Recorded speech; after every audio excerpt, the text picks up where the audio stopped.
যুগের যে সাথে সাথে বৎসরের সাথে সাথে বাংলাদেশের অন্তত সবার না হলেও অনেকের ঈমান খুব মজবুত হচ্ছে। এই ঈমান মজবুত থাকা হলো একটা দেশের স্বাধীনতা সার্বভৌমত্ব রক্ষা করার একটা বড় জিনিস হলো ঈমান। এর চেয়ে বড় জিনিস হয় না। আমি আজকে তিনটে ফ্রন্টে কথা বলবো খুব সংক্ষেপে। একটা ফ্রন্ট হলো হযরত সাইদ আহমদ শহীদ বেরেলভী রহমতুল্লাহ। প্রথমে তার জন্য আমরা আল্লাহর কাছে প্রার্থনা করছি আমি যে তাকে বেহেশতের স্থান দাও। আর এইরকম বেরেলভী অনেক তৈরি করে দাও সারা বিশ্বে। চেতনাটা কি হলো, সময়টা কি ছিল? আপনার মনে হচ্ছে যখন পলাশির যুদ্ধ হয় 757-এ, পলাশির যুদ্ধের পরে বলতে পারেন তোরা পালিয়ে গেল কেন? শুধুমাত্র কামান দাগলো আর অন্যরা চলে গেল। ওরা যে ওদের হাতে অস্ত্র শস্ত্র ছিল না, এবং ওরা নাম গন্ধ পর্যন্ত নিতে পারে নাই কোথায় কোন দিকে চলে গেছে। কেউ বিহারে, কেউ উড়িষ্যায়, নানান জায়গায় পালিয়ে গেছিল এবং বহুদিন যাবৎ তারা সুপ্ত ছিল।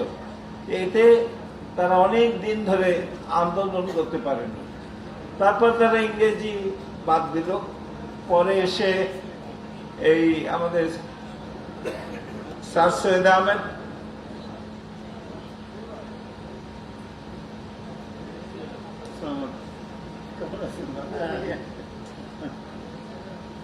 পরে এসে স্যার সৈয়দ আহমেদ এবং জনাব আব্দুল লতিফ ফরিদপুরের রাজাপুর, এরা বলল যে আমরা ইংরেজি শিখে ইংরেজদের কাছ থেকে আমরা ইংরেজকে অনেক জিনিস আদায় করব। আলিয়া মাদ্রাসা হলো, তারপরে ওয়ারেন হেস্টিংসের সময় তারপরে অনেক কিছু হলো। আমি এটা বলছেন, কিন্তু আমি জাস্ট বলতে চাচ্ছি যে সিপাহী বিদ্রোহের সময় 1857-এ শুধু একটা জাগরণ হলো। এই হযরত সাইদ আহমদ শহীদ বেরেলভীর এইটা টাইমটা যদি দেখেন, টাইমটা ছিল একটা অত্যন্ত উপযুক্ত সময়, যখন শিখদের অত্যাচার শুরু হয়ে গেল। শিখদের মধ্যে যে এটা স্বাধীনতা সংগ্রাম করে নাই, এবং মুসলমানদের সঙ্গে শিখদের অনেক দিক দিয়ে মিল আছে। গ্রন্থ সাহেব, তারপরে শেখ কবির, এরা সব করে, কিন্তু তবুও তখন গন্ডগোল হয়েছিল। এবং উনি বুঝতে পেরেছিলেন যে সংগ্রাম ছাড়া এই বিদেশিদের তাড়ানো যাবে না। তো কিরকম সংগ্রাম? সংগ্রাম হলো যে ইসলামের যে চেতনা, কোরআন হাদিসের যে চেতনা সুন্নাহ, এই চেতনাকে যদি আমি ধারণ করে অগ্রসর হই তাহলে আমাকে কেউ ঠেকাতে পারবে না। তো আমি সময়টার কথা বললাম। আর একটা কথা প্রায়শই আমরা ভুলে যাই, যৌবন কি জিনিস। যৌবন হলো মানুষের কাজ করার সবচাইতে বেশি উপযুক্ত সময়। আপনারা যখন একটা লোককে যখন রিসিভ করেন তখন কি করেন? প্লেন থেকে রিসিভ করলে একটা বাচ্চা গিয়ে রিসিভ করে ফুল দিয়ে। যখন একটা সভা করেন তো সবচেয়ে পুরনো লোক যারা আছে তাদেরকে নেন।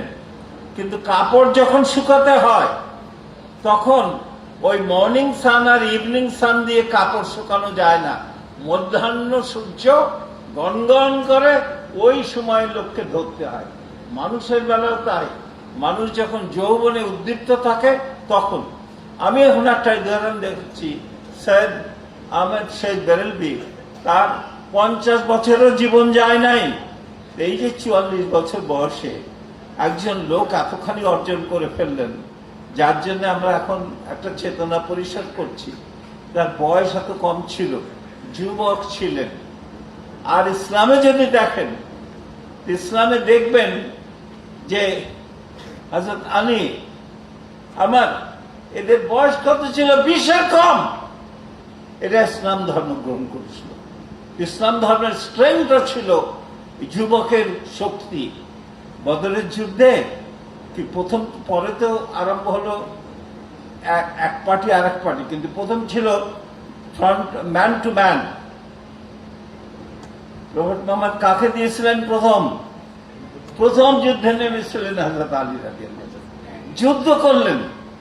এর সঙ্গে আবার তুলনা করেন, এই চিশতিয়া তরিকা তুলনা করেন, কাদেরিয়া তরিকা তুলনা করেন, তারপরে এরা ছিল মামা ভাগ্নে, যিনি বড় পিতা আব্দুল কাদের জিলানী এবং খাজা মঈনুদ্দিন চিশতি, এরা মামা ভাগ্নে ছিলেন। এদের তরিকা কি ছিল? প্যারেন্টেজ একদিক দিয়ে বাবা এবং বাবার দিক দিয়ে ইমাম হাসান হোসেন দিক দিয়ে ওই হযরত আলী। যত আপনি যদি সুফিজমের দিকে যান, আপনি ট্রেস করবেন এই আলীর কাছে, এই আলীর কাছে ট্রেস করবেন। তো আলী একটা বিরাট জিনিস সুফিজমের দিক দিয়ে। যৌবনকালে যত তার কাজ, সব যৌবনকালে। আমি এই যৌবনকালটা কেন বলছি, যে আমাদের দেশে বাচ্চাদের দিয়েও কিছু হয় না, বুড়াদের দিয়েও কিছু হয় না, কাজ করতে হয় যৌবন দিয়ে। আজকে আমাদের যদি আমাদের স্বাধীনতা, আমাদের সার্বভৌমত্ব, আমাদের ঈমান, আমাদের আকীদা, আমাদের বিশ্বাস, আমাদের শিক্ষা, আমাদের প্রযুক্তি, আমাদের জীবনধারা যদি ইসলামী কায়দায় না চলে, তাহলে কি হবে? এই যুবকরাই কিন্তু এটা বলেন না যে কি মারপিট করবেন না, ইসলামে প্রথম মারপিট নাই, ফার্স্ট অ্যাটাক নাই। তারা যুক্তির সঙ্গে কথা বলবে। এবং ইসলামে এত জিনিস, কেউ যদি ইসলাম ধর্ম ব্যবহার করে এবং কোরআন এবং সুন্নাহর পথে থাকে, তাহলে তার চেয়ে যৌক্তিক লোক আর কেউ হতে পারে না, তার চেয়ে টলারেন্ট লোক আর কিছু হতে পারে না, তার চেয়ে এনলাইটেন্ড লোক আর কিছু হতে পারে না। কারণ সে যে কোরআন এবং হাদিস সে আঁকড়ে ধরেছে, সেখানে সবকিছু বলা আছে। সুতরাং কিন্তু যদি অপারেশন হয়, যদি অন্য কিছু হয়, তাহলে তখন সে উঠে দাঁড়িয়ে। এই জন্য একজন ইংরেজ কবি শেক্সপিয়ার বলেছিল যে cowards die many times before the deaths. যারা সাহসী নয় তারা অনেকবার মরে, কিন্তু valiant never test of death but once. সাহসী লোক একবারের বেশি দুইবার মরে না। সুতরাং আমাদের যারা লোক, তাদের মনে হতে হবে এই লাইফটা খুব টেম্পোরারি। সুতরাং ন্যায়ের পথে, জাতির জন্য ন্যায়ের বিবেক, জাতির বিবেক হিসেবে কাজ করতে হলে কোরআন এবং সুন্নাহ এটা থাকতে হবে। অন্য ধর্মের লোকদের পরে আমাদের দৃষ্টিভঙ্গি খুব ভালো হবে, সবাইকে ভালোবাসবো, জীব করে সবাইকে ভালোবাসবো, কিন্তু আমরা আমাদের ঈমান আকীদা নিয়ে থাকবো। আর থার্ড একটা কথা বলে শেষ করি, যে সেটা হলো স্বাধীনতা আন্দোলনে বলে মুসলমানদের ভূমিকা কেমন ছিল। ওই তো ওখানে দক্ষিণে ছিলেন, আর দু একজনে এদিক ওদিক কিছু করেছে, বাদ বাকি। আমি একটা এক্সাম্পল বলি, যদি সুযোগ পান আন্দামান আইল্যান্ডসে যাওয়ার, আন্দামান আইল্যান্ডসে গিয়ে দেখবেন যে ওখানে কালা পানি, এই ভারতবর্ষে যারাই ছিল তাদের কালা পানিতে পাঠিয়ে দিত। ওইখানে কালা পানি, এবং ওইখানে যারা মৃত্যুদণ্ড প্রাপ্ত হয়েছিল তাদের একটা স্লেট আছে, তাদের একটা প্লেটে তাদের নাম আছে। গিয়ে দেখবেন ওইখানে মুসলমানদের সংখ্যা বেশি। এটা লোকে জানে না যে ভারতবর্ষে ইংরেজ চালানোর ব্যাপারে এই বালাকট চেতনা উজ্জীবন পরিষদে কিরকম ভাবে বুলন্দ আওয়াজ নিয়ে লোকজন এগিয়ে গিয়েছিল। তো আমি শুধু সংক্ষেপে যেটা কথা বলতে পারলাম, একটা হলো তার টাইমটা, একটা হলো যৌবনের বিষয়, আর একটা হলো আমাদের এই যে এখনকার প্রয়োজনে আমাদের এই আদর্শ উজ্জীবিত হয়ে আমাদের একটা নতুন ধরনের জীবনযাত্রা করা, যা আল্লাহ রসুল পছন্দ করবেন। তো এই কথা বলে বালাকট চেতনা উজ্জীবন পরিষদ তাদেরকে সর্বাত্মক সহযোগিতা প্রদান করে আগামীতে এই সংখ্যা আরো বেশি বাড়ুক, এবং প্রেস অ্যান্ড মিডিয়া এটাকে আরো বেশি। একজন বসে আছেন আমার বাম পাশে, ওনাকে অনেকদিন ধরে চিনি, ওনার আব্বা একবার হজে একবার আমাদের সঙ্গে দেখা হয়েছিল।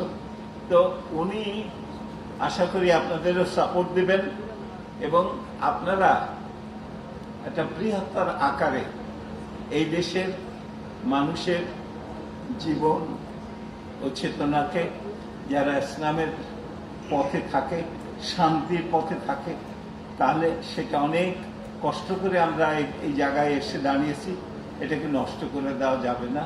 এটাই কিন্তু ওই বালাকট চেতনা জীবন পরিষদের একটা বড় শিক্ষা।